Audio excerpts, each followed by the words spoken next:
আমি তোমাকে খুঁজে আনবই, খুঁজে আনবই। জ্যোতির্ময়, পালাচ্ছ? পালালে আমি আগেই পালাতাম। আগে আমি অয়ন্তিকাকে খুঁজে নিয়ে আসি। ওর কিছু হয়ে গেলে আমি বাঁচবো না।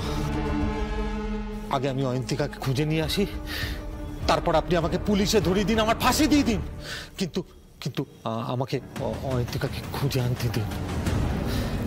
অয়ন্তিকা, তুমি আমাকে অনেকবার বলেছিলে, কিন্তু আমি তোমার কথা শুনিনি। আজকে আমি তার মাসুল গুনছি। আমি আসছি অয়ন্তিকা। আমার জন্য তোমার কত বড় একটা ক্ষতি হয়ে গেল। আমি তোমাকে খুঁজে আনবই, খুঁজে আনবই। চলুন। আজই ডাউনলোড করুন আর এনজয় করুন আপনার পছন্দের শো।